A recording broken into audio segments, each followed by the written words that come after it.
지금부터 메타버스 기술에서 산업으로 기반법 제정 토론을 시작하도록 하겠습니다. 저는 오늘 진행을 맡은 한국소프트웨어산업협회 안홍준 실장입니다. 오늘 춥고 바쁘신데도 불구하고 본 토론회에 참가해 주신 많은 분들께 감사의 말씀드립니다. 오늘 토론회는 국민의힘 허은하 의원과 국민의힘 정책위원회가 주최하고 한국소프트웨어산업협회, 메타버스 얼라이언스, 메타버스 소프트웨어 협의회, 한국 메타버스 산업협회가 공동 주관하며 과학기술정보통신부가 후원합니다. 박성준 국민의힘 간사님께서 참여해 주셨습니다.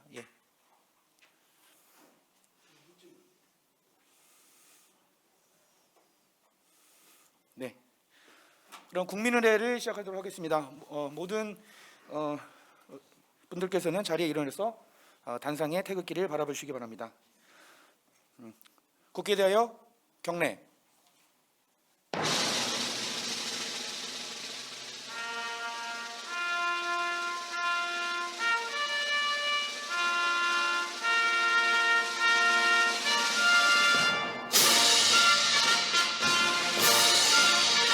나는 자랑스러운 태극기 앞에 자유롭고 정의로운 대한민국의 무궁한 영광을 위하여 충성을 다할 것을 굳게 다짐합니다.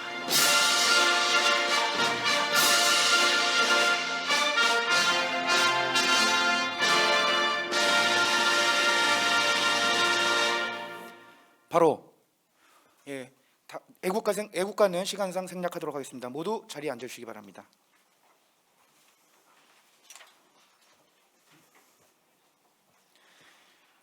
네, 그러면 오늘 참여해 주신 귀인 여러분들을 소개해 드리도록 하겠습니다.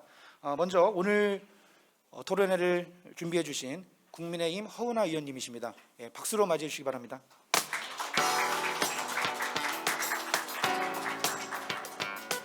네, 그리고 바쁘심에도 불구하고 오늘 또 이 자리를 빛내주기로 하셔서 오신 의원님들이 계십니다.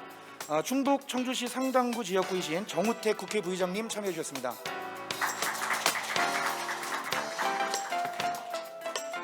네, 그리고 서울 서초구 지역구이신 박성준 국회 과학기술정보통신방송위원회 국민의힘 간사님 참여해 주셨습니다. 네. 그리고 한국소프트웨어산업협회 조준희 회장님 참여해 주셨습니다. 네, 메타버스 얼라이언스 유지상 의장님 참여해 주셨습니다. 네, 오늘 귀빈 소개는 마치고요. 오늘 많은 분들이 또 참여해 주셨고 오늘 패널 토의에 또 토론자들도 패널분들도 많이 참여해 주셨습니다. 차차 인사 소개 말씀을 드리도록 하겠습니다. 네, 그러면 먼저 국민의힘 허은하 의원님의 개회사를 청해서 듣도록 하겠습니다. 다시 한번 박수 부탁드리겠습니다. 안녕하십니까. 국민의힘 과학기술방송통신위원회 위원이자 국회의원 허은하 인사드립니다. 반갑습니다.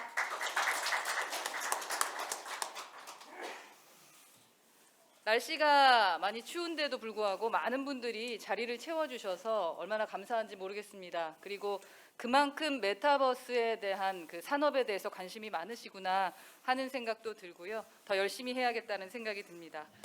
새해 첫 달에 업무로 바쁘신 와중에 이렇게 오셔서 메타버스 기술에서 산업으로 기반법에 대한 제가 이 관련된 법안을 발의했는데 사실은 법안을 빨리 통과시키는 것이 이번 토론의 목표입니다. 그래서 우선 오늘 장관님 참석해 주시기로 하셨는데 못 오신 것 같은데 현재 참석해 주신 정우택 부의장님 정말 감사하고요. 박성준 간사님이 저희 과방이 거의 6년째 끌고 가고 계시기 때문에 메타버스 법안 발의에 아주 큰 힘이 되주실 거라고 발의란다. 통과에 큰 힘이 되주실 거라고 생각합니다. 그리고 김병욱 의원님 지금 와주셨는데요. CES 같이 갔다 왔는데요. 아마도 메타버스에 많은 관심이 있을 거라고 생각합니다. 와주셔서 감사합니다. 그리고 메타버스 산업에 계신 분들, 제가 이번 CES 다녀오면서 그리고 실리콘밸리의 빅테크, 특히 메타를 방문하면서 느꼈던 점이 정말 많습니다. 제 개회사 인사말에도 써 있습니다만 시장 규모에 대해서 저희하고 생각하는 것이 상당히 많이 달랐다라는 생각을 했습니다. 2035년도에 거의 70조 달러 이상의 시장을 예상하면서 지금 현재까지 10조 달러를 투자한 메타를 보면서 우리가 가야 될 길 또한 미래를 위한 투자가 되어야 되지 않을까 하는 생각을 했고요. 그런 투자를 하기 위해서는 산업의 기반이 될 수 있는 기본법이 통과되어야만 일을 진행할 수 있다라는 현장의 목소리를 많이 들었습니다. 그래서 그에 관련해서 제가 오늘 이러한 토론회를 개최했다라는 말씀을 좀 드리고요.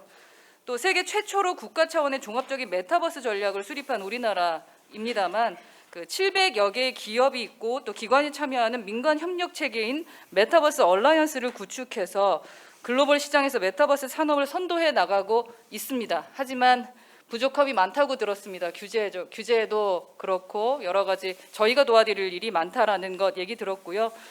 메타버스는 첨단 기술을 넘어서 사실 소통의 장이 아닐까 하는 생각을 들었습니다. 그리고 특히 소외된 분들과도 소통하기에 상당히 중요한 역할을 하겠구나라는 생각을 했고 기본적으로 기술의 고도화 과정에서 필연적으로 나타났던 인간 소외 문제의 해결이 될 수 있을 것 같다라는 생각을 했습니다.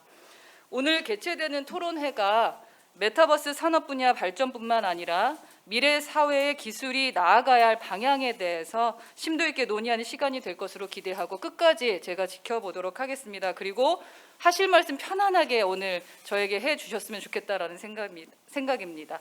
앞으로도 메타버스 산업 진흥을 위한 정책에 지속적인 관심과 협력을 부탁드리겠습니다. 감사합니다. 네, 의원님 감사합니다.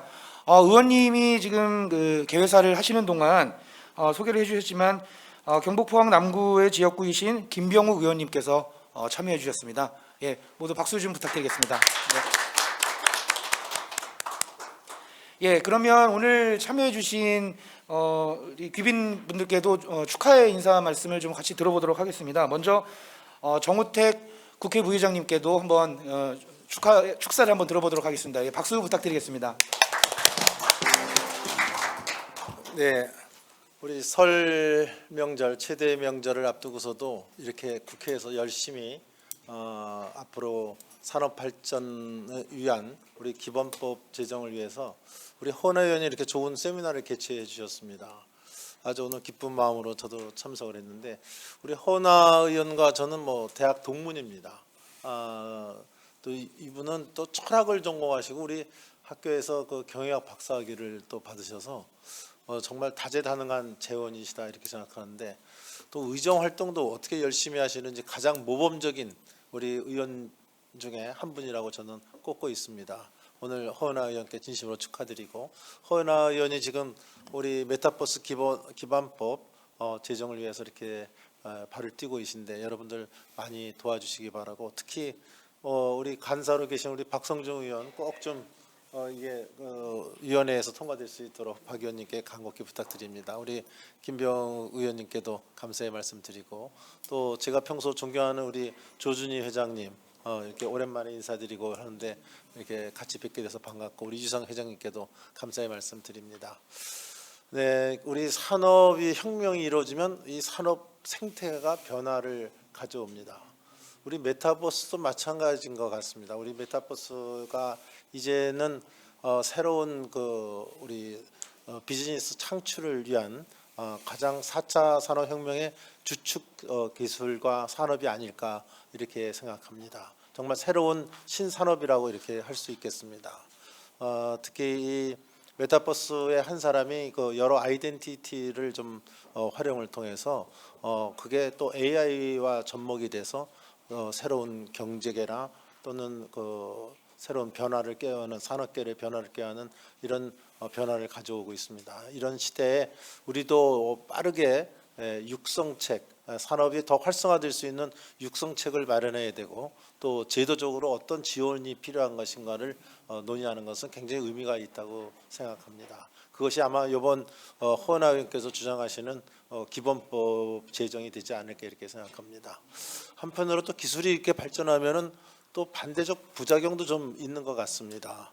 그것이 우리 여러 가지에서도 나타나고 있지만 우리 성폭행 문제 이런 것들이 일단 단면으로 한 가지 예를 들어도 그런 현상이 드러나서 우리 도덕적 윤리적 측면에서도 들여다봐야 될 측면이 많이 있다고 생각합니다.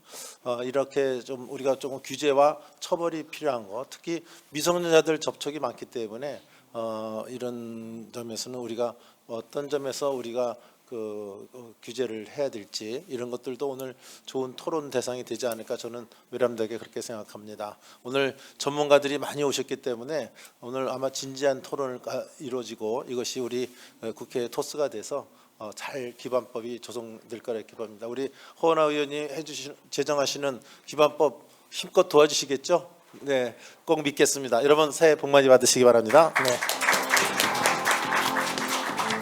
네, 부의장님 감사드립니다.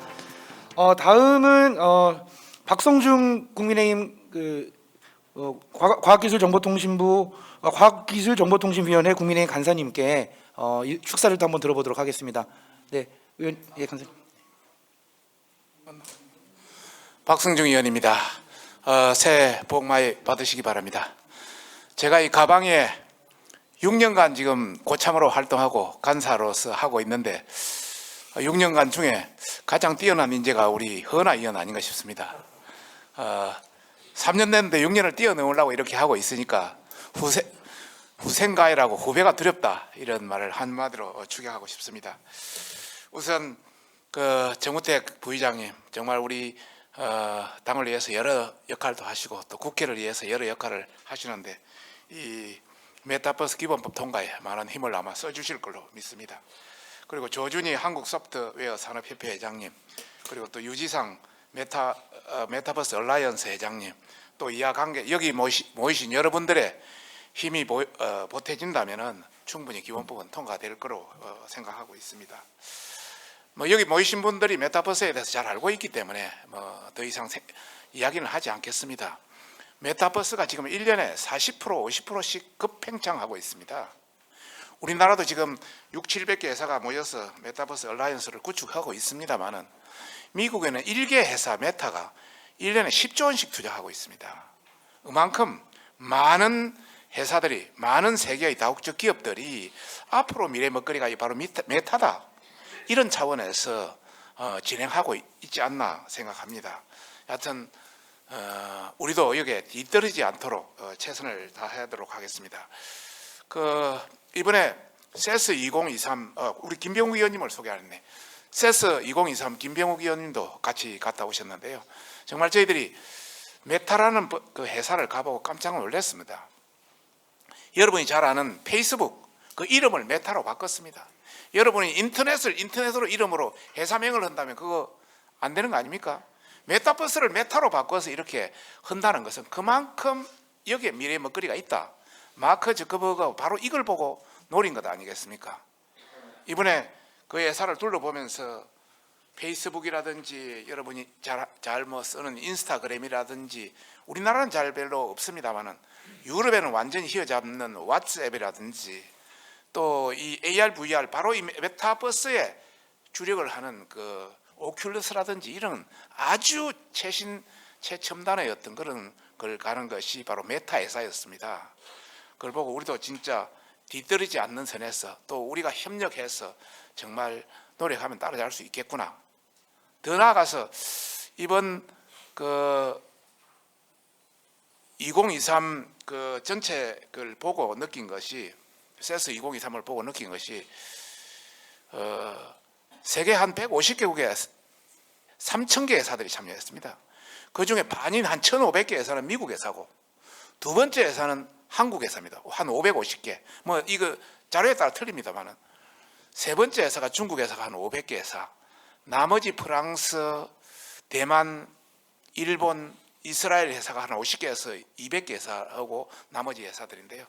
가서 느낀 걸 보고 우리나라 지금 기업들이 중국에 밀려서 또 일본이나 미국에 끼어서 샌드위치 돼서 상당히 고사 직전이고 상당히 우리가 안에서는 죽는 소리 하는데 가보니까 이번 세스 2023을 주도하는 게 한국 기업이더라고요.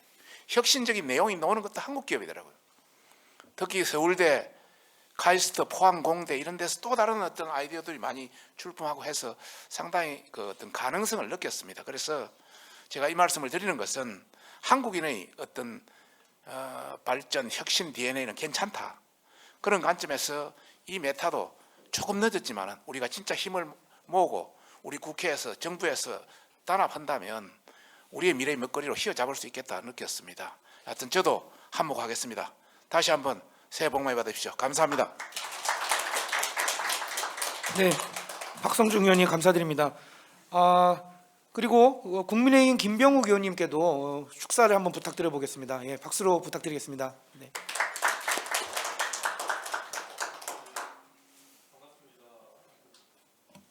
예, 반갑습니다. 저는 포항시 남구와 울릉도 독도를 지역구로 두고 있는 김병욱이라고 합니다.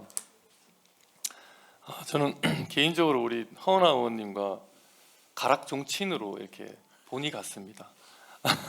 제가 이 말씀을 드리는 건 아마 저하고 허은하 의원과의 유전적인 동질성이나 아니면 우리 정우택 부의장님이나 박성중 의원님과의 유전적 동질성이 아마 큰 차이는 없을 것 같습니다. 근데 이 수천 년 된 이 가계의 뿌리를 찾아서 이 사람들은 뭔가 비슷한 집안일 거다 이런 인식, 가상의 인식 체계를 만들어 놓고 그걸 계속 이어가고 있는 거죠. 그래서 이런 인류가 동물과 다른 특장이, 그래서 인류가 문명을 이렇게 이끌어가고 있는 기본이 이런 가상의 개념을 실제 제도와 기술로 구현해내는 거, 이게 인류 문명의 발달사 과정이 아닌가 싶고요. 그래서 지금 이 메타버스라는 지향점이 이제 디지털 산업 시대에서 웹에서 앱으로, 그다음 이제 넥스트로 이제 메타버스로 가고 있는 거고, 이 분야를 선도하는 국가가 인류 문명을 선도할 것이다. 그런 측면에서 우리가 좀 더 적극적으로 공격적으로 이 분야의 인프라를 갖춰주는 걸 정부와 우리 국회가 해야 되지 않나 싶고요. 그런 차원에서 저도 여기 보니까 공동 발의를 했습니다. 여기 제 이름은 한자로 쓰거든요. 분당에 우리 김병욱 의원님 계셔가지고, 그래서 같이 우리 허은하 의원님 그리고 박성중 간사님 과방에서 이 법 통과시킬 수 있도록 저도 열심히 돕겠고요. 우리 기업들의 아주 미래가 그래서 밝은 것, 저도 CES 갔다 오고 많이 느꼈는데요. 정말 미국 반, 한국 반이다 싶을 정도로 우리 기업들이 왕성하게 활동하고 있고, 또 혁신상 또 우리 기업들이 많이 받았습니다. 그래서 우리 새로운 4차 산업 넘어서 다음 첨단 산업을 우리 한국이 정말 주도해서 우리가 정말 그야말로 질과 양적인 측면에서 모두 세계 문명을, 산업을 주도하는 국가로 성장할 수 있도록 저희도 열심히 하겠습니다. 고맙습니다.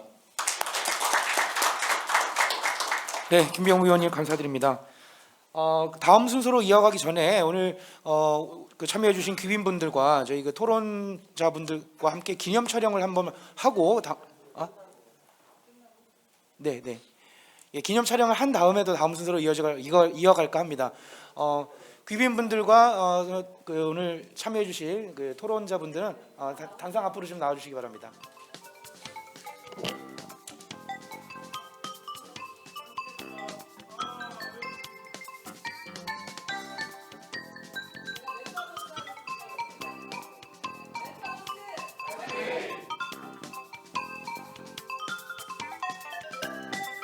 네, 기념 촬영 참여해 주시느라 수고 많으셨습니다. 네, 잠깐 장례 정리를 좀 하겠습니다. 그럼 다음 순서를 이어가도록 하겠습니다. 오늘 또 저희 토론회를 주최해 주신 한국소프트웨어 산업협회 조준희 회장님께 인사 말씀을 듣도록 하겠습니다. 예, 박수 부탁드리겠습니다. 네, 안녕하십니까. 한국소프트웨어 산업협회 회장 조준입니다. 사실 이렇게 업계 관계자분들이 메타버스라는 주제로 이렇게 많이 모인 적이 사실 쉬운 일이 아니기 때문에 참석하신 분들 위주로 좀 감사한 말씀 잠깐 하고 바로 토론회로 진행하도록 하겠습니다. 너무 소중한 시간입니다. 국회 부의장부터 해서 많은 분들이 가셨기 때문에 저희 쪽을 좀 소개해드리면, 존경하는 메타버스 얼라이언스 유지상 의장님, 그 다음에 메타버스 산업협회 조규조 상근 부회장님, 그 다음에 메타버스 소프트웨어 협의회 박관호 회장님을 비롯하여 오늘 토론회에 임해 주실 정부, 업계, 학계의 메타버스 전문가들에게 진심으로 감사드립니다. 오늘 토론이 저희 산업회장으로서, 산업을 대표하는 사람으로서 저희 메타버스 산업이 공식적인 산업으로 인정받고 이에 따른 집중적인 육성 정책이 수반되려면 기반법의 중요성이 매우 필요하고, 이를 위해 오늘 이 자리를 마련해 주신 허은하 의원님이 발의한 메타버스 산업진흥법을 비롯한 여러 법안들이 조속히 통과되기를 기대하고 있습니다. 그래서 저는 우리 오늘 토론회를 통해서 좀 더 다듬어지고 보완될 부분을 보완해서 법 통과와 함께 메타버스가 새로운 국가의 산업 보국이 되도록 회장으로서 최선의 노력을 다하겠습니다. 끝으로 행복한 설 명절 되시고요. 또 신년에 다시 뵙겠습니다. 예, 감사합니다. 네, 조준희 회장님 감사합니다. 마지막으로 메타버스 얼라이언스의 유지상 의장님께도 인사 말씀을 듣도록 하겠습니다. 박수 부탁드리겠습니다.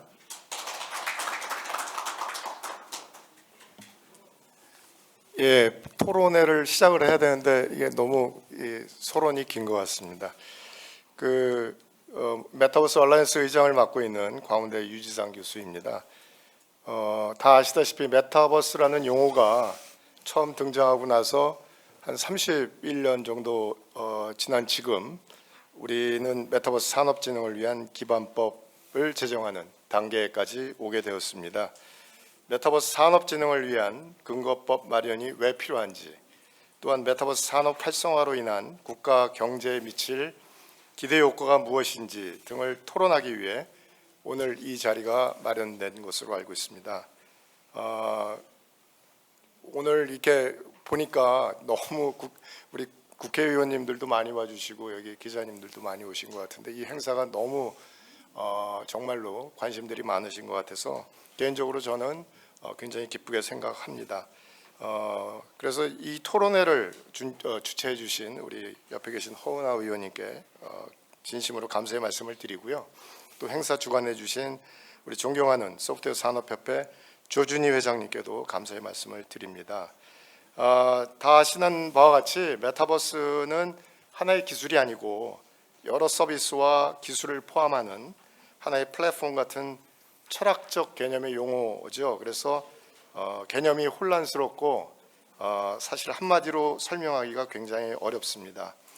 오늘 법안에서는 메타버스는 이용자의 오감을 가상 공간으로 확장하거나 현실 공간과 혼합하여 인간과 디지털 정보 간 상호작용을 가능케 하는 기술을 바탕으로 다양한 사회적, 경제적, 문화적 활동을 할 수 있는 있도록 구성한 가상의 공간이나 가상과 현실이 결합한 공간, 그 공간과 관련된 서비스라고 정의하고 있습니다. 정의가 굉장히 길고 복잡하고 어렵습니다. 그래서 이러한 공간을 구성하는 기술을 다 포함하고 서비스도 매우 다양한데요. 그런 이유로 기술이 발전하면서 메타버스의 범위도 확장이 되고 있습니다. 최근 엔데믹이 다가오고 금리 인상 등으로 기업 투자가 줄어들고 상황이 나쁜 방향으로 급변하고 있지만 제 생각으로는 결국 메타버스의 세계는 느리지만 확실하게 일상의 현실로 파고들고 있다는 생각이고요. 앞서 말씀들을 해주셨지만 CS 2023의 새로운 주제로도 메타버스와 웹 3.0이 포함된 것을 보면 그 방향이 맞다는 확신이 듭니다. 메타버스 얼라이언스는 2년 전이죠. 2021년 5월에 이 메타버스 생태계를 민간 협력으로 인해서 의해 주도하는 상생 협력의 구심점으로 이 얼라이언스가 구성이 됐는데요. 현재 900여 개가 넘는 기관과 단체가 기업과 기관들이 참여를 하고 있습니다.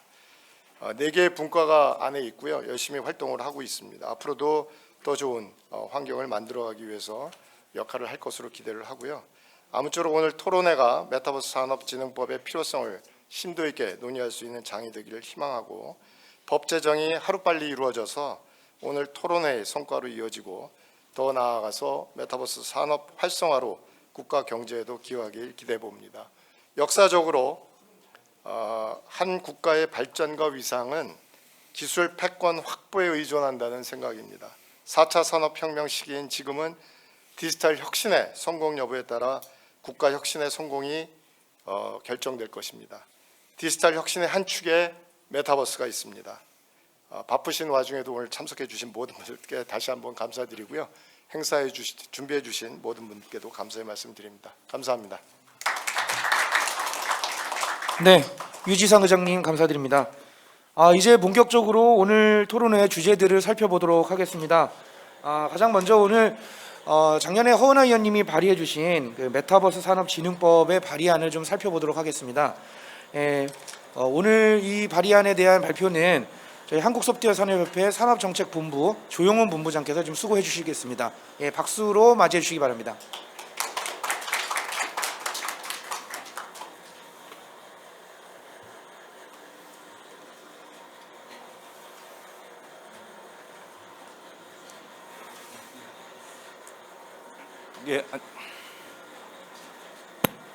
안녕하십니까. 한국소프트웨어 산업협회 조영훈 본부장입니다. 오늘 그 작년에 허은하 의원님하고 여러분이 이제 발의하신 내용을 가지고 제가 간단하게 발제를 할 거고요. 이 내용은 지난 9월에 지금 발의가 된 것이라서 이미 우리 관계자들이나 이쪽은 많이 아실 것 같고 여기 참석해 주시는 모든 분들이 좀 아실 것 같아서 좀 짧게 얘기를 드리고 토론 쪽이나 다른 발제로 넘어가는 걸 좀 우선으로 하겠습니다. 제안 배경은 지금 그 명확한 법적 근거가 지금 부재해서 법을 만들어야 되고 지금 활동 규정도 지금 없는 거고 지금 이런 것들 때문에 이제 법을 만든다라고 되어 있습니다. 좀 쉽게 말씀을 드리면은 정부에서도 메타버스를 좀 활성화시키기 위해서 어떤 제도적인 장치를 마련하고 하려고 그러면은 근거법이 좀 있어야 됩니다. 그래서 이 기반법이나 뭐 기본법이라고 얘기하는 것들이 반드시 좀 필요한 거고요. 그래서 어떤 시책을 마련하거나 또 혹은 문제가 생겼을 경우에 해결하기 위해서 이런 기반법 같은 것들이 당연히 필요하게 됩니다. 그리고 이제 이런 것들이 어찌됐든 정부가 밀던 우리 사회적으로 좀 이걸 활성화시키던 건지 하면은 어찌됐든 우리 산업은 좀 더 좀 빠르게 발전할 수 있겠죠. 그래서 이런 배경을 좀 갖고 있다라는 거 말씀을 드리고요. 주요사항 뭐 좀 지겨우실 텐데 딱 2장으로 좀 요약이 잘 되어 있어서 말씀을 드리도록 하겠습니다. 이번 발의된 것은 일단 4조에 과학기술정보통신부 장관은 메타버스 활성화 기본계획을 3년마다 수립해야 된다라고 되어 있습니다. 이 얘기는 어찌됐든 정부가 이제 이 산업을 활성화시키겠다라는 계획을 갖고 있게끔 만드는 거고요.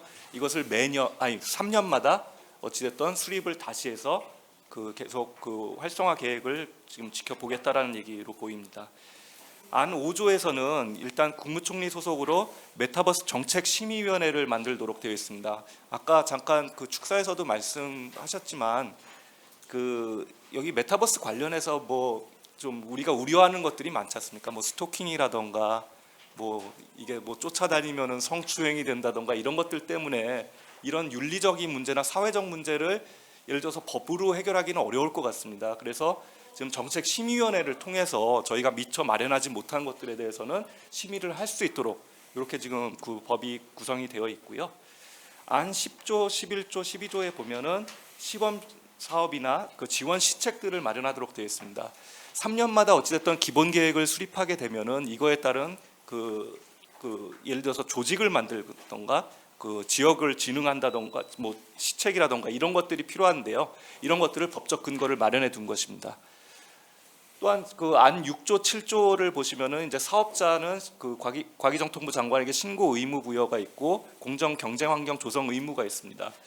우리 소프트웨어 쪽도 보시면 아시다시피 우리 허가제나 이런 것들이 아니잖아요. 그래서 예를 들어서 우리가 혜택을 주고자 함에도 불구하고 우리 사업자들이나 어떤 바운더리를 정확히 알 수가 없습니다. 그래서 소프트웨어 산업이나 지금 메타버스도 마찬가지로 신고를 통해서 메타버스에 관여하고 있다라는 것 정도는 지금 파악을 해야 될 걸로 지금 저희도 좀 인지를 하고 있습니다.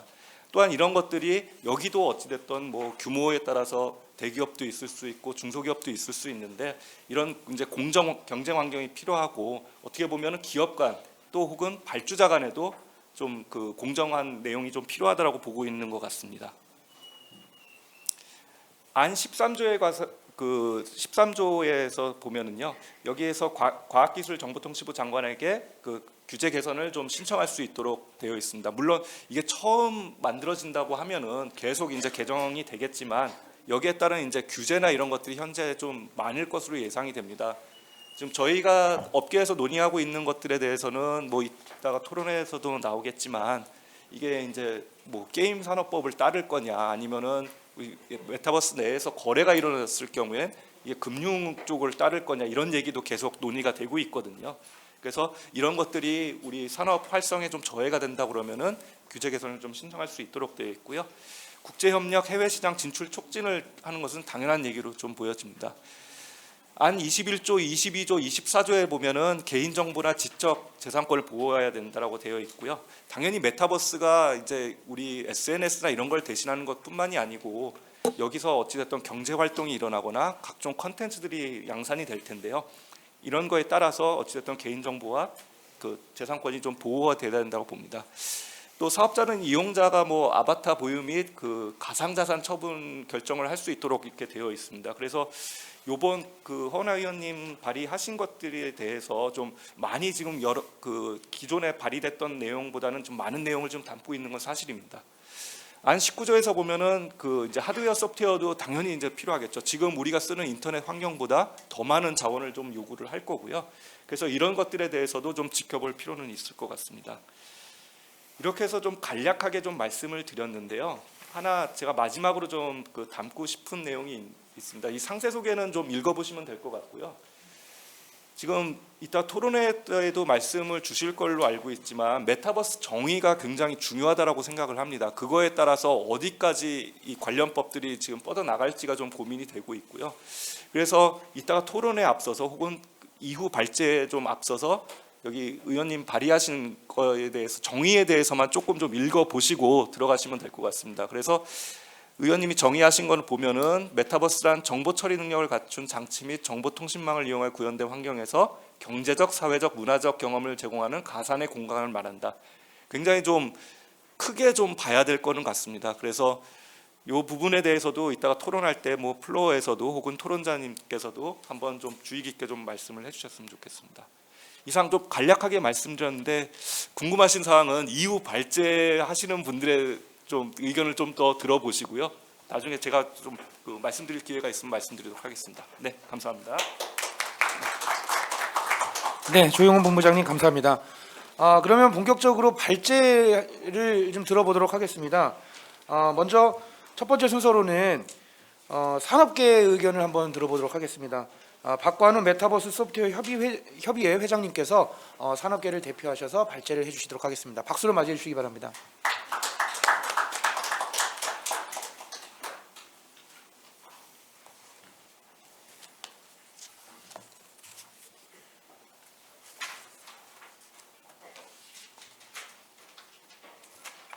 안녕하십니까. 발제를 맡은 메타버스 소프트웨어 협의회 회장 박관우입니다. 저는 협의회 회장을 맡고 있으면서 메타버스의 직접적인 산업에서 개발 또는 사업을 하고 있는 그 민간 산업계 대표로서도 인사를 드리게 됩니다. 그래서 이번 발제를 통해서 메타버스 산업의 현황을 짚고 또한 산업계 대표로 제언을 드리도록 하겠습니다. 발표는 다음과 같은 순서로 진행을 하겠습니다. 메타버스에 대한 개념은 많은 분들이 아시는 것과 같이 메타와 유니버스의 합성어입니다. 최근에 대중에게 가까워진 계기는 아무래도 코로나19로 인한 비대면 활동 문화가 확산되면서 물리적 공간 제약에서 벗어난 것이 가장 큰 계기라고 생각합니다. 이러한 배경으로 더욱 급속도로 활발하게 전개된 메타버스는 이제 단순 가상세계 기술이라는 트렌드가 아닌 하나의 산업으로 확장되고 있습니다. 메타버스가 단순 가상 공간에서 경험으로 끝나는 것이 아니라 큰 확장성을 가지고 다양한 산업군과 융합이 가능하다는 면에서 잠재력을 가지고 있다고 생각을 합니다. 지금 당장 우리에게 익숙한 활용 사례는 게임 등 엔터테인먼트 분야가 주를 이루고 있지만 타 산업과의 융합 사례도 확산되고 있는 실정입니다. 그 사례로 우리는 매장에 가서 직접 옷을 입어보고 화장품을 발라보면서 사용자의 경험을 터득했다면 이제는 메타버스 기술을 통해서 또 다른 나를 하나 더 만들어 직접적인 신체적 움직임이 없더라도 충분히 경험할 수 있게 되었습니다. 또한 코로나 특수를 가장 많이 본 분야가 교육인데요. 거리두기 확산으로 인해 더욱 생생한 온라인 수업 환경을 제공하게 되었습니다. 메타버스 구현을 위해서는 다양한 제반 기술의 융합이 필요합니다. 확장 현실로 일컫는 XR 기술뿐만 아니라 인공지능, 데이터, 네트워크, 클라우드, 디지털 트윈, 블록체인 등 다양한 ICT 기술이 유기적 연동을 통해 구현이 됩니다. 구체적으로 현실 정보를 가상으로 전송하기 위한 망이 필요하며 정보를 해석하는 인공지능 기술, 가상에서 생성된 정보와 지식을 현실에서 활용할 수 있도록 하는 증강현실 기술이 필요합니다. 즉, 가상세계에서 만들어진 정보, 지식, 데이터 등을 메타버스를 통해 다시 현실에서 활용함으로써 그 미래 가치를 점차 실현해 나갈 수 있습니다. 뒤에 언급하겠지만 이러한 차원에서 각 기반 기술의 전문가 양성과 융합 전문가 양성이 절실히 필요한 이유입니다.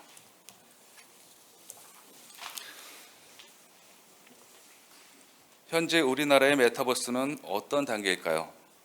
크게 세 가지로 볼 수 있을 것 같습니다. 첫 번째는 독자적인 생태계 형성이 가능한 빅테크 기업의 메타버스 기술 고도화가 있고, 두 번째로 기존의 ICT 기술 보유 기업과 메타버스 산업에서 가장 활발한 엔터테인먼트 기업 간의 협업 모델이 있습니다. 그리고 마지막으로 중소 스타트업 기업의 사례가 있겠습니다. 첫 번째 사례는 가장 대중적인 사례로 네이버의 제페토 같은 걸 들 수 있습니다. 자체적으로 보유한 플랫폼을 고도화하여 AI, 로봇, 클라우드, 5G 등 다양한 기술을 융합하여 자체 생태계를 형성하고 있습니다.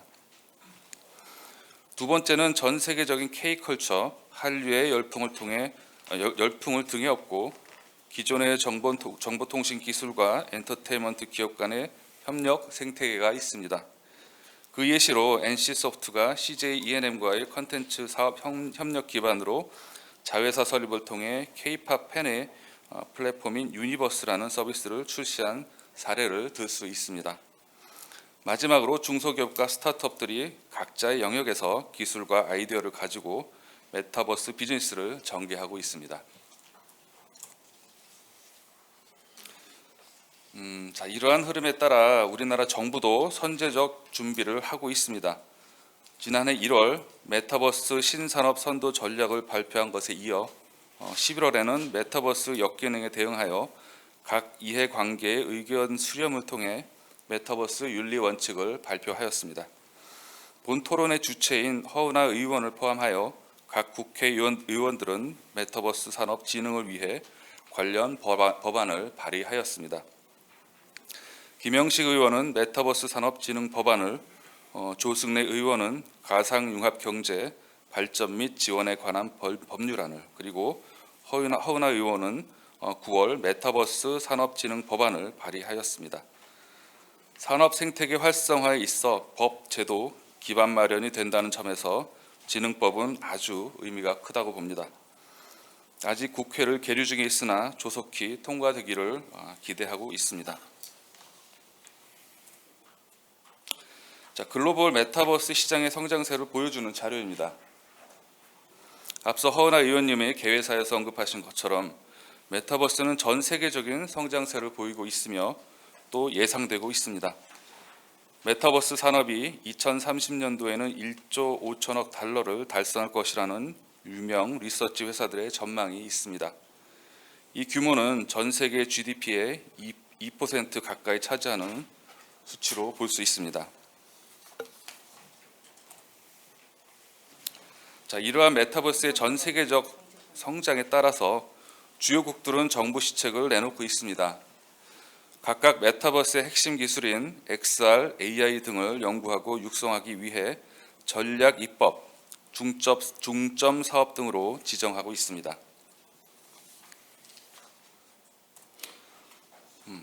그렇다면 현재 산업 한계와 이 한계를 넘어서기 위한 개선 방향은 어떤 것이 있을까요?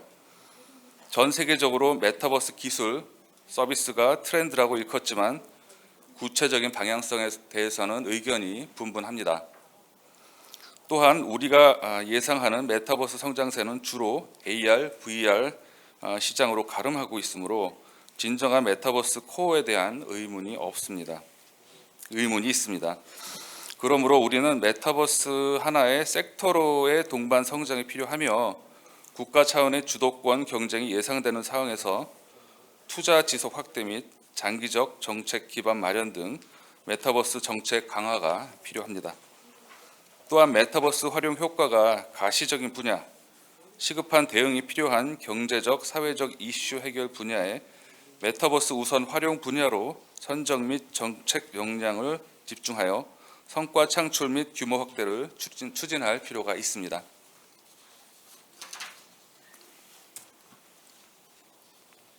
자, 이에 산업계를 대변하여 제언 3가지를 드리고자 합니다. 크게 거버넌스, 메타버스 규제, 전문 인재 양성이 있습니다. 다음 장에서 상세히 설명을 드리도록 하겠습니다. 자, 거버넌스입니다. 메타버스 법 제도를 실제로 이행하고 관리할 전담 기구가 현재로서는 부재합니다. 메타버스와 관련한 각 이슈에 따라 전담 부처가 산재되어 있는 현실입니다. 허은하 의원 발의에 제안되어 있듯 국무총리 산하 기구와 같이 강력한 권한 부여가 가능한 메타버스 거버넌스 수립을 통해 정책 추진의 동력을 확보할 필요가 있다고 봅니다. 거버넌스를 중심으로 효율적인 예상 집행과 정책의 효과성을 제고할 수 있을 것이라 생각을 합니다. 자, 다음으로는 규제입니다. 현재 메타버스의 특수성을 고려한 규제가 부재한 상황으로 현재로서 가장 많이 적용되고 있는 것은 게임 규제입니다. 그러나 게임 규제 적용으로 따라오는 의무로 인해서 메타버스 산업 성장의 저해 요소로 작용되고 있습니다. 메타버스의 특수성을 고려한 자체적인 법 기반 수립이 필요로 하며 특히 새로운 산업의 규제인 만큼 기본적인 틀을 마련한 후 지속적인 민간과의 소통을 통해 보완해 나갈 필요가 있다고 생각합니다. 산업이 커나가는 단계인 만큼 강력 규제보다는 시장의 자율성을 보존하는 방향으로 규제 수립이 필요하다고 봅니다. 자, 마지막으로는 인재 양성입니다. 메타버스는 앞서 언급한 것과 같이 다양한 기반 기술이 융합되어 형성됩니다. 그 중에서도 대표적인 기술 기반인 기발 기술인 인공지능 전문가 부족은 전 세계 양상으로 보여지고 있으며 인력 양성을 위한 꾸준한 정부의 노력이 이어지고 있습니다. 그러나 여전히 현장에서는 고급 인력의 부족을 절감하고 있습니다. 글로벌 시장에서 메타버스 산업 선점을 위해서는 가장 기본적으로 인력이 뒷받침해 주어야 합니다.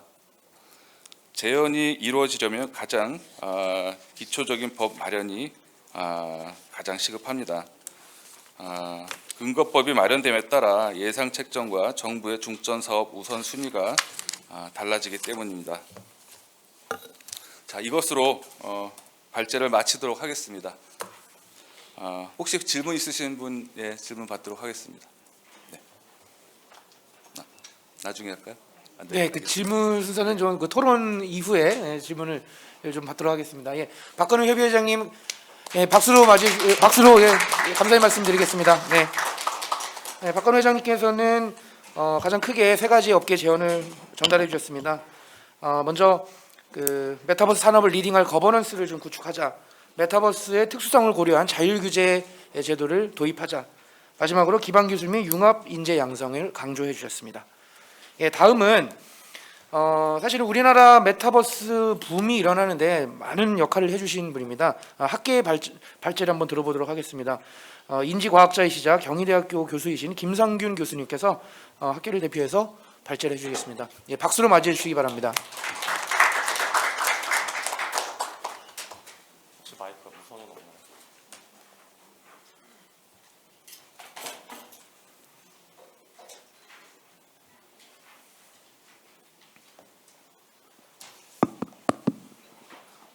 네, 안녕하세요 여러분, 반갑습니다. 인지과학자 김상균입니다. 제가 1년에 수백 회를 강연을 하는 것 같은데 오늘 쓴 연단이 가장 최근 몇 년간 무겁고 진지한 것 같습니다. 사실 뭐 중요한 이야기이기 때문에 좀 진지하게 이야기할 필요는 있겠지만 너무 또 무겁게 저를 바라보시는 것 같아갖고 약간 위축이 되기도 합니다. 마스크 위로 눈을 좀 선하게 뜨고 저를 바라보시면 좋겠습니다. 전 사실 감사합니다. 세부적인 어떤 법안이나 구체적인 내용보다 전반적인 현황과 제가 이제 몇 년 동안 메타버스와 관련된 연구나 업계와 일을 하면서 느꼈던 거, 그래서 우리나라에 대한 장기적인 어떤 그림에 대한 이야기를 잠깐 풀어볼까 합니다.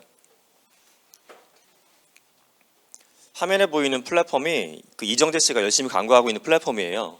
웅진이라고 하는 회사의 제품들 여러분 가정에서 많이 쓰실 겁니다. 비데도 쓰시고 정수기도 쓰시고.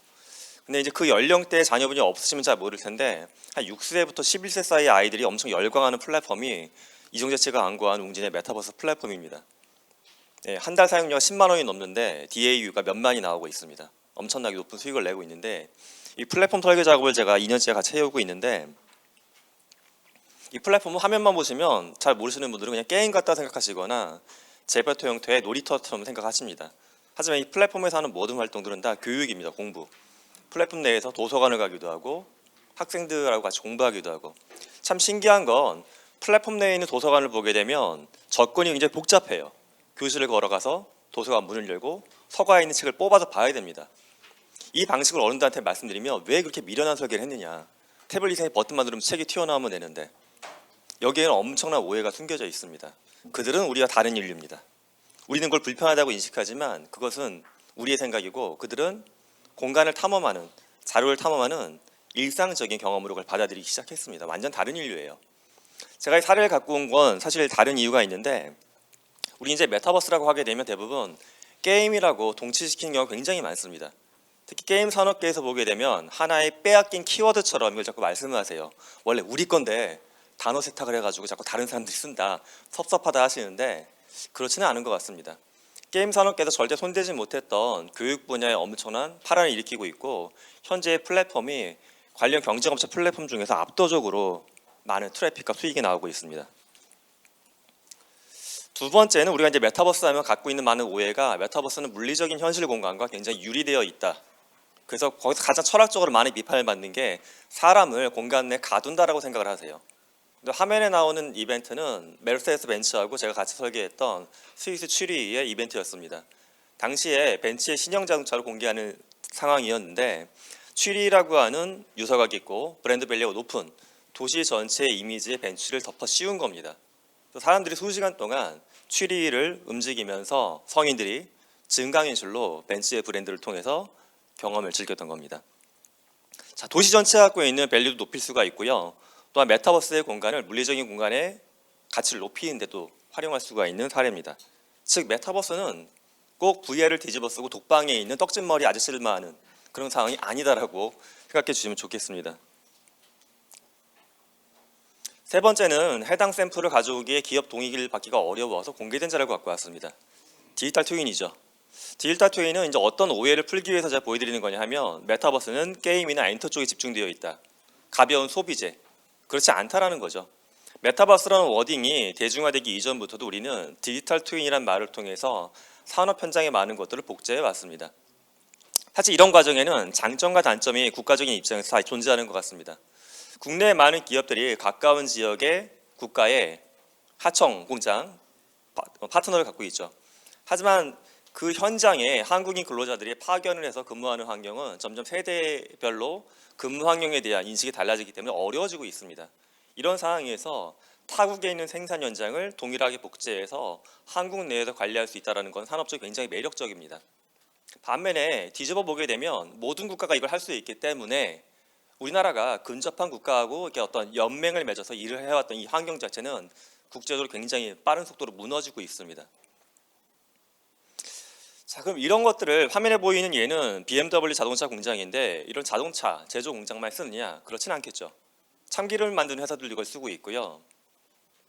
굉장히 물리적으로 용도가 없을 것 같은 포스코, 제철 기업들도 이 작업을 하기 위해서 수년짜리 마스터 플랜을 이미 만들어 놨습니다. 다음에는 사실 소리가 나와야 되는데요. 나중에 유튜브 영상을 찾아보시면 좋겠습니다. 제가 굉장히 하나의 뜻을 갖고 하는 작업 중에 하나 이 작업인데 화면의 케이스는 TV조선에서 방송했던 아바드림이라고 하는 메타버스 형태의 방송 콘텐츠였습니다. 사실 젊은 층들을 보게 되면 생각보다 좀 퀄리티가 낮다라는 비판도 있었지만 윗세대, 제 친구 세대나 그 위에 세대를 보게 되면 좀 감동적인 순간도 많이 있었다고 하는데 메타버스에 대한 진입장벽 이슈가 있습니다. 우리 윗세대들은 메타버스를 주로 신문으로 보셨어요. 그러니까 제페토와 관련된 기사를 작년 수십 개를 봤지만 한 번도 들어가 보지 못한 공간. 손주가 옆에서 하고 있는데 화면을 봤더니 노안이 와서 절대 터치도 할 수 없는 공간으로 인식을 하고 계세요. 그런 그분들을 잘라버리고 갈 것이냐에 대한 사회적인 고민이 필요한 것 같습니다. 같이 가야죠. 메타버스가 특정 집단과 벽을 나누기 위한 공간이 아니라 모두가 가야 될 좀 더 합리적이고 효율적인 디지털 세계이기 때문에 저는 그 윗세대한테 메타버스로 이런 걸 할 수 있습니다 라는 걸 보여드리기 위해서 방송을 통해서 이런 작업도 같이 해봤습니다. 자, 그럼 이게 사회학적으로 어떤 변화가 있느냐? 제가 인터뷰했던 학생 중에 이런 학생이 있어요. 200명하고 본인이 사업을 하고 있다 소개하는데 미국에 있는 로블록스 플랫폼에서 전 세계 10개 국가에 15세부터 29세 사이의 사람을 모아가지고 플랫폼 사업을 하고 있습니다. 미국 플랫폼이지만 콘텐츠를 만들어서 판매를 하고 거기서 나오는 로벅스 수입을 나눠 갖고 있습니다. 물론 세금 안 내고 아직 합법이니까요. 근데 이 친구가 본인을 사업가라고 소개하는데 이 친구가 이거를 하고 있던 시기가 재작년인데 그때 13살이었습니다. 당시에 오징어 게임을 콘텐츠로 만들어서 이 친구가 한 달 반 동안 벌어들인 개인 소득이 2억이 넘었어요. 저는 이런 상황을 굉장히 많이 관찰하면서 이런 생각이 듭니다. 우리가 과거에는 20살이 되면 대학을 가고 20대 중반 되면 군대를 가거나 취업을 하거나 연령대가 정해져 있었습니다. 사회의 모든 시스템이 그에 맞춰져서 갖춰져 있었죠. 하지만 이게 빠른 속도로 무너지고 있습니다. 이 아이가 그런 부모님한테 뭔가 특수훈련을 받은 특공대 같은 아이냐? 절대 아닙니다. 부모님도 몰랐어요. 우리 아들놈이 2년 동안 방에서 공부하고 방에서 수업 들어서 그냥 게임이나 하고 있는 줄 알았더니 어느 날 아빠 통장이하고 보여주는데 이런 일이 있었다. 깜짝 놀라십니다. 근데 이런 친구들이 각 반마다 몇 명씩 있는 건 아니지만 저희 아이가 이 연령대였던 이 연령대 10년 전에는 우리나라에 없었어요. 이런 아이들이. 근데 이런 아이들이 빠른 속도로 생기고 있습니다. 이 연령 붕괴 현상에 대해서 우리 사회 제도가 과연 받아들일 수 있느냐에 대한 문제가 있습니다. 두 번째는 관계에 대한 붕괴성인데요. 국내 직방도 그렇고 많은 기업들이 지금 온라인 그 원격 근무를 통용하고 있죠. 근데 원격 근무 플랫폼을 만드는 국내 업체들의 개발자들의 미팅을 하다 보면 되게 재미난 현상이 나타납니다. 제가 이제 경영대학 소속 교수인데 기업에서 관계는 보통 두 가지로 쪼개서 학생들한테 가르치고 있습니다. 하나 기능적인 관계가 있고요. 하나가 인간적인 관계죠. 근데 이들은 인간적인 관계에 대한 시각이 완전 달라지고 있어요. 술 먹고 개인 사정을 알고 고민을 듣고 이게 왜 필요하냐라는 이야기를 당당하게 이야기합니다. 팬데믹을 거치면서 제가 많은 기업의 신년회나 신입사원 OT 행사에 원격 강의하다 놀랐던 점이 회장님들이 갖고 있는 깊은 아쉬움이었습니다. 예전처럼 몇백 명 불려가지고 밤에 굴리기도 하고 술도 먹여야 되는데 이걸 못해서 너무 아쉽다. 그걸 왜 그렇게 아쉬워하냐고 물어봤더니 그냥 그게 사람이 살아가는 일 아닌가요? 라고 말씀을 하세요. 저게 잘못됐다고 생각 안 합니다. 하지만 다른 생각을 갖고 있는 인류가 굉장히 많이 늘어나고 있고요. 이들은 관계성에 대해서 전통적인 사고방식을 거부하고 있습니다. 불편해합니다. 세 번째가 영속성에 대한 붕괴인데요. 왼쪽이 2001년이고 2021년 마켓캡 상위 기업들입니다. 왼쪽이나 오른쪽이나 우리한테는 익숙한 기업들이 있죠. 근데 재밌는 건 왼쪽에서 오른쪽 비교해 보세요. 동일한 기업이 있는가? 하나가 있습니다. 마이크로소프트. 이건 정답입니다. 사람이 이렇게 양쪽 서치도 비교하는 게 뇌가 굉장히 잘 돌아가야 되거든요. 좋으십니다. 근데 오른쪽을 보게 되면 2011년인데요. 사실 이것도 이미 올드 데이터입니다. 페이스북은 이미 회사 이름도 바뀌었지만 또 하나를 보게 되면 이미 이 명단에 굉장히 밑으로 훅 내려갔습니다. 엄청나게 빠른 속도로 이 판이 뒤바뀌어지고 있습니다. 이 그래프를 조금 더 과거로 밀어서 한 10년 더 밀어버리면 1990년까지 그래프의 명단에는 일본의 금융기업들이 다 장악하고 있었어요. 그때 일본의 1등 기업 중에 하나가 NTT 통신회사가 1등을 달리고 있었고요. 판이 굉장히 빠른 속도로 바뀌고 있습니다. 그래서 우리는 막연하게 저는 이제 스타트업들을 만나면 물어봐요. 어제도 대전에 있는 창업자를 만났더니 이런 얘기합니다. 나는 회사를 300억을 만들어가지고 M&A 시키는 게 목적이다. 작은 꿈은 아니에요. 하지만 이 명단에 들겠다는 꿈을 갖고 있는 분들이 너무 적다라는 겁니다. 우리는 명단에 들어간 우리나라 기업을 만들어야 되는 게 우리의 목표인 것 같습니다. 200억, 300억짜리 청년들이 만들어서 엑시트를 사고 그렇게 사는 세상을 만드는 게 아니라 이 명단을 뒤바꿀 수 있는 판이 지금 메타버스에서 벌어질 수 있다라고 생각을 합니다. 근데 또 한 가지 놀라운 사실은 이 속도가 굉장히 빨라지고 있습니다. 뭐 저도 나이가 이제 50이 넘었기 때문에 젊은 층들하고 생각하다 보면 자꾸 제 과거의 경험을 바탕으로 현재를 재단하는 경향이 있긴 합니다. 근데 이건 자연스러운 인간의 인지적인 현상입니다.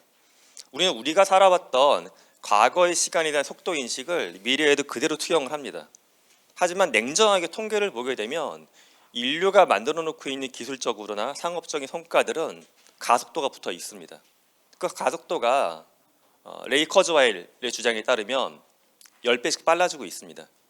즉 우리가 지금부터 시작해서 과거 100년 동안 있었던 산업의 변화가 앞으로 10년 이내에 발생한다는 겁니다.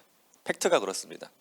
그렇기 때문에 준비가 빨라야 되고 너무 시간을 길게 잡고서 만들면 이미 누군가가 하고 있습니다. 문제는. 사실 제가 좀 창피한 이야기긴 한데 2년 전에 어떤 외국계 기업의 부탁으로 인공지능과 관련된 강의를 한 적이 있어요. 그때 이제 사람들이 많이 물어봤던 질문 중에 하나가 인공지능으로 밀어내지 못하는 일자리. 그래서 그림 그리는 거, 글 쓰는 거 못할 거다, 소설은 안 될 거다. 이미 다 밀려나고 있죠. 예. 마지막으로 물리적인 공간에 대한 붕괴입니다. 우리가 물리적인 생태계 내에서 가장 많이 투자하는 게 세 가지죠. 하나가 이동, 하나가 공간, 하나가 에너지입니다. 어찌 보면 오늘 이제 디파인이 가상 공간 또는 디지털 현실이라고 정해져 있는 메타버스가 과연 이런 것들에 영향을 줄 수 있느냐에 대해서 많은 분들이 의문점을 갖고 계십니다. 두 세계가 분리되어 있으니까. 근데 과연 그럴까? 원격 공부를 하면서 이동량이 뚝 떨어졌죠. 제가 이제 팬데믹 이후에 가장 좋은 점은 한두 시간 세미나를 하기 위해서 뉴욕이나 런던을 갈 일이 없어졌다는 거예요. 너무 행복합니다. 이동량이 줄어들었죠. 근데 이동량이 줄어들기만 했을까? 이번에 CES를 갔더니 많은 기업들은 여전히 이동에 대해서 새로운 대안을 내세우고 있습니다. 물에서 이동하고 하늘에서 이동하고. 근데 거기에 들어가는 굉장히 중요한 요소 중에 하나가 이동이 자율화되는 거죠. 자율주행. 그러면 결국 이동하는 인프라 내에서 보내는 시간, 이게 엄청나게 인류의 새로운 비즈니스의 장이 열립니다. 70억 인구 중에 하루에 40억 인구가 한 번 이상 모빌리티에 몸을 실는데 문제는 그들이 보내는 시간 1시간씩만 잡아도 하루에 40억 시간을 운전대를 잡고 있던 시간에서 멍하니 무언가 1시간으로 전환됩니다. 그런데 플랫폼은 국가적으로 다 연결되어 있다 보니까 과연 플랫폼에 들어가는 시간을 누가 지배할 거냐는 겁니다. 그러니까 CES에서도 구글이나 아마존이나 MS가 IT 관에도 자기네 내용을 전시하고 있지만 모빌리티 관에 자꾸 머리를 들이미는 이유가 그들은 그 시간을 가져가겠다는 거예요. 우리가 태블릿으로 보냈던 시간이나 PC로 보냈던 시간을 가져가면서 돈을 지배했던 게 구글하고 아마존들이었죠. 하지만 그들은 이제 비어있던 시간, 원래 도저히 들어갈 수 없었던 이동의 시간에도 머리를 들이밀려고 하는 겁니다. 근데 그들이 머리를 너무 많이 들이밀기 전에 우리가 더 크게 머리를 만들어서 들이밀어야 할 것 같습니다. 두 번째는 공간입니다. 네, 저도 임원으로 근무하고 있는 회사가 이 기업이어서 이 기업의 건물을 갖고 와봤습니다. 서울 중심부에 있는 555m짜리 큰 건물인데 저는 이 공간에 대한 특성도 많이 변하리라고 생각을 합니다. 지금 우리가 이제 물리적인 공간이 한정되어 있다 보니까 공간을 수직 건축하고 있죠. 공간을 보게 되면 높은 층이 비싸고 가운데가 비싸고 중간. 근데 이게 사회적으로 보게 되면 많은 양극화나 계층을 나누고 있는 하나의 수단입니다. 그러니까 저는 좀 이런 세상을 꿈꿔요. 교실을 새로 메타버스에 만들거나 시청을 메타버스에 만들 때 왜 시장실이나 교장실이 여전히 고층 건물로 만들어져 있어서 고층 건물의 중앙부 상층부에 있을까? 어차피 수직으로 만들고 수평으로 만들건 메타버스 내에서 디지털 인프라에 들어가는 비용은 동일하거든요. 그렇다고 하게 되면 좀 더 인간의 관점을 바꿀 수 있는 수평적인 공간을 만드는 게 좋지 않을까 생각도 합니다. 마지막은 에너지인데요. 실제 구글이 오랫동안 숨기고 있다가 작년에 리빌된 자료 중에 하나 이런 게 있어요. 구글이 많은 지역에 데이터 센터를 갖고 있습니다. 근데 구글 데이터 센터가 미국 특정 도시의 전기 소비량을 봤더니 전기하고 수도 소비량의 거의 4분의 1을 차지하고 있습니다. 그러니까 실제 이러한 인프라들을 돌리는 데 있어서 엄청나게 많은 에너지가 이미 소모가 되고 있습니다. 사실은 좀 안타깝게도 메타버스와 에너지의 연관성에 대한 연구가 국제적으로 굉장히 부족한데요. 저희 연구팀이 그나마 아직 초보 연구지만 조사해본 바로는 메타버스가 꼭 에너지 에피션트하진 않습니다. 사실은 아픈 현실이긴 해요. 일례로 이런 거죠. 우리가 1000명이 또는 100명이 극장에 모여서 영화를 보느냐, 그 경우와 개인이 넷플릭스를 통해서 집에서 보는 경우, 후자가 훨씬 환경에는 안 좋습니다. 차라리 극장 가서 보는 게 훨씬 친환경적입니다. 저는 이 큰 흐름을 이렇게 인식을 합니다. 인류의 대이동이 시작되어 있다. 아프리카에서 시작한 인류가 지구를 덮었죠. 몇십만 년을 거쳐서. 그리고 근대를 보게 되면 유럽 인구가 북아메리카, 남아메리카로 넘어가면서 자기만의 왕국을 전 세계로 퍼뜨렸는데 이 새로운 영토 싸움이 두 갈래로 나타나고 있습니다. 하나가 우주 개발이고요. 근데 이 우주 개발은 문제는 돈이 너무 많이 듭니다. 맷 데이먼처럼 감자를 심어가지고 화성을 개발할 수 있습니다. 과학적으로 실제 가능합니다. 하지만 문제 시간입니다. 맷 데이먼이 그 방식으로 화성을 개척하기 위해서는 감자를 최소한 5,000년 이상 키워야 됩니다. 불가능하겠죠. 그래서 우리가 바라보는 새로운 영토가 바로 디지털 현실인 메타버스 공간입니다. 이 공간의 특성은 누가 먼저 장악할 수도 없고 공간이 무한정 확대되고 있다는 겁니다.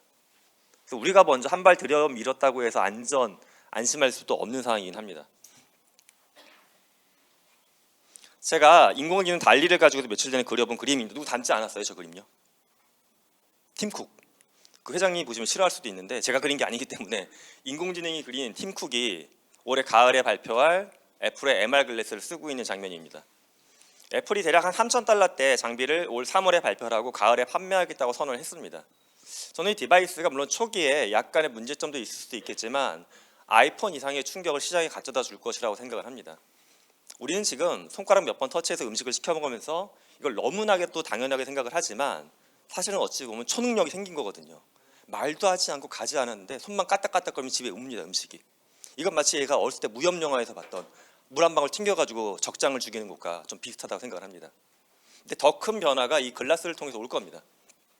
근데 이 상황에서 우리가 정말 새로운 세상이 오고 있는데 현재의 법과 제도 시스템으로 이 상황을 받아들일 수 있는지, 우리 변화하는 상황에서 우리나라의 위상을 제대로 지켜낼 수 있는지에 대한 걱정을 하고 있습니다. 그래서 오늘 말씀하시는 이 제도, 법안이 꼭 좋은 형태로 준비가 돼서 이 새로운 세상에서 우리나라가 좀 더 좋은 위치, 좋은 세상을 만드는 데 기여할 수 있기를 간절히 희망합니다. 감사합니다. 네, 김성균 교수님 감사드립니다. 토론회 분위기가 한층 좀 경쾌해진 것 같습니다. 예, 다시 한번 박수 부탁드리겠습니다. 예.